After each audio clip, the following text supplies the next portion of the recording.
Hello everyone, this is Tom Fox and I'm the Compliance Evangelist. I'd like to welcome you to my January 2018 podcast series of 31 Days to a More Effective Compliance Program. But first, a word about this month's sponsor, Conversant. Conversant brings a different kind of ethics and compliance solution to your organization. These days, business success demands something different, a corporate culture centered on integrity and ethical behavior. Conversant provides your teams with a centralized platform and automated processes that connect your business goals with your ethics and values. The result, a highly strategic program that drives ethics and values to the center of your business. Through the use of the Conversant Ethics Cloud platform, it gives you the choice of what you need according to your compliance program maturity. As your compliance program progresses on its ethical journey, Conversant can meet the needs of your requirements with unified ease of use and all of your ethics compliance data in one place, increasing transparency and efficiency while reducing cost. If you have been following me over the past year, you know that I have gone on a one-year exploration of various components of a best practices compliance program. However, during this exploration, there were two very important documents released by the Department of Justice relating to a best practices compliance program. In February 2017, there was the Evaluation of Corporate Compliance Programs document, and in November 2017, there was the announcement of the new FCPA Corporate Enforcement Policy. Therefore, in this month of January, I'm going to lay out for you what should go into your best practices compliance program based upon the 10 hallmarks of an effective compliance program and these two documents. Over the next 31 days, I will be exploring the best way to more fully operationalize a compliance program using the most recent DOJ resources. I hope you will join me for the full 31 days as we engage in an exploration to a more effective compliance program. 31 Days to a More Effective Compliance Program is a part of the Compliance Podcast Network. Day 1, Introduction to 31 Days to a More Effective Compliance Program. Over the past 12 months, we have seen some very important information released by the Department of Justice about what should go into a best practices compliance program. Therefore, over the next 31 days, I'm going to review what goes into a best practices compliance program, considering the information the Department of Justice released to us in February of 2017 in the Evaluation of Corporate Compliance Programs, and in November 2017 with the release of the new FCPA Corporate Enforcement Policy. Over the next 31 days, we're going to take a look at how to best operationalize a compliance program based upon the foundation of the 10 hallmarks of an effective compliance program with the information that came out in 2017. We're going to take a look at tone and messages from senior management and middle management, the board.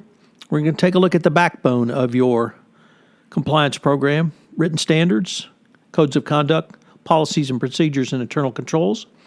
We're going to consider the role of the CCO independence and authority, and compliance resources in your organization.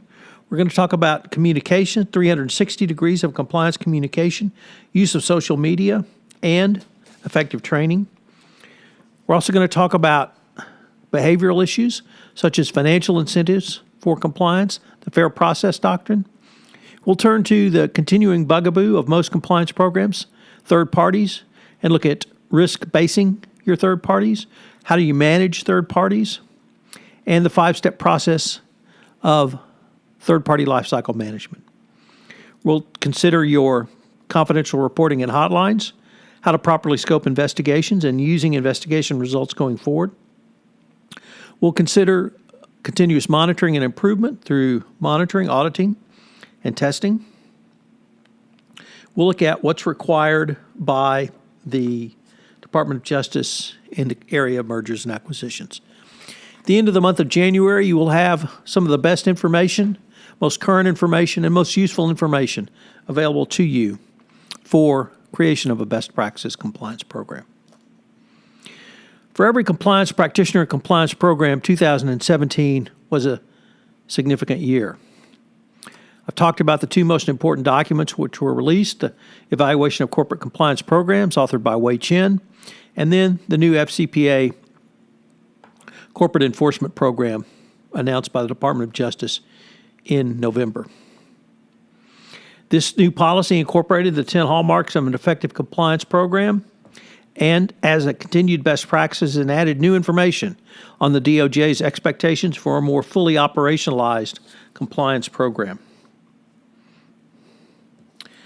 The Justice Department incorporated language and concepts from a variety of sources, including its own 2016 FCPA pilot program and the Evaluation of Corporate Compliance Programs document. All of this built upon the 10 hallmarks of an effective compliance program into this new enforcement policy. The new policy had the following language regarding the implementation of an effective compliance and ethics program. The company's culture, including awareness among employees that any criminal conduct, including the conduct underlying the investigation, will not be tolerated. The resources that a company is dedicated to compliance. The quality and experience of personnel involved in compliance, such that they can understand, identify the transactions and activities that pose a potential risk. The authority and independence of a compliance function and the availability of compliance expertise to the board. The effectiveness of a company's risk assessment and the manner in which the company's compliance program has been tailored based upon that risk assessment. The compensation and promotion of personnel involved in compliance in view of their roles, responsibilities, performance, and other appropriate factors. The auditing of the compliance program to assure its effectiveness. The reporting structure of any compliance personnel employed or contracted by the company. These points fall into three general categories. 1, quality and resources dedicated to the compliance function. 2, the ongoing evaluation of a compliance program. And 3, company culture. In February, the Department of Justice released its Evaluation of Corporate Compliance Programs. The evaluation is a 12-part list of questions that encapsulated the DOJ's thinking on what constituted a best practices compliance program. Within these 11 parts, are some 46 questions that a chief compliance officer can use as a benchmark for a compliance program. In short, it is an incredibly valuable and most significantly useful resource for every compliance practitioner. The evaluation follows the seminal 10 hallmarks of an effective compliance program in its format. If there is one overriding theme in the evaluation, it's the Department of Justice's emphasis on doing compliance, as the questions posed are designed to test how far down your compliance program is incorporated into the very fabric of your organization. The evaluation is not simply a restatement of the 10 hallmarks, as it clearly incorporates the DOJ's evolution in what constitutes a best practice compliance program. And it certainly builds upon the information put forward in the DOJ's 2016 FCPA pilot program regarding effective compliance programs, most particularly found in prong 3 of that document. The evaluation was largely authored by Wei Chen and was based on 2 observations when she joined the fraud section. First, prosecutors in 2017 wanted to understand how they could probe companies on topics. It was decided that some list of questions would be helpful for the prosecutorial staff at the DOJ to assist in assessing compliance programs in an FCPA investigation. Second, it really asked companies to prove what they were telling the DOJ. The emphasis was on evidence and data. Don't just show a hotline, show us how it's working and how you're using the information to gain from those hotlines. When you say you have a compliance portal, just don't show screenshots of it. Show hit rates and how the data from it can help you to refine back your communication. The evaluation is not simply to be used or even considered as a checklist. It's designed to have CCOs and compliance professionals think about their compliance programs by asking questions.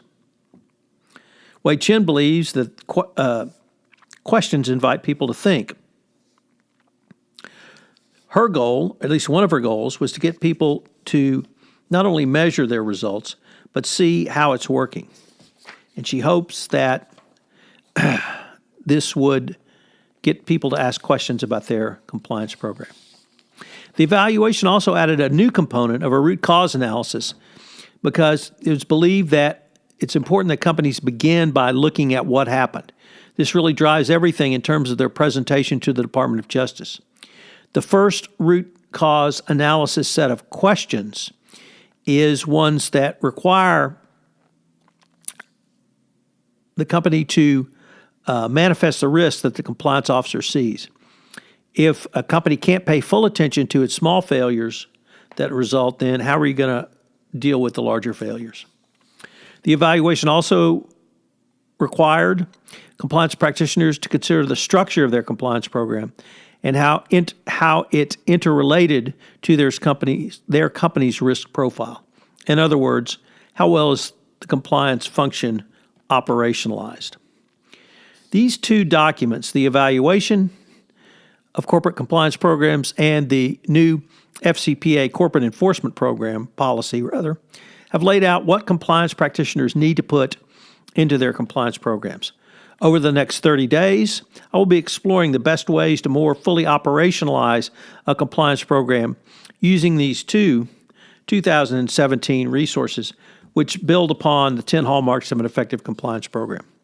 I hope you will join me as we engage in the next 31 days to explore how to create, design, and implement a more effective compliance program. So what are today's 3 key takeaways? Well, let's start out by naming the 2 most important documents that came out from the Department of Justice this year. Obviously, the evaluation of corporate compliance programs and the new FCPA Corporate Enforcement Program. Every compliance practitioner needs to study them, needs to understand them, and needs to look at how you can use that information to make your compliance program better. 2, you must work to fully operationalize your compliance program. For it's in the doing of compliance that not only will you detect, prevent, and remediate your potential issues, but you'll actually have a real shot at receiving a declination from the Department of Justice. And of course, that's the goal if there is a violation.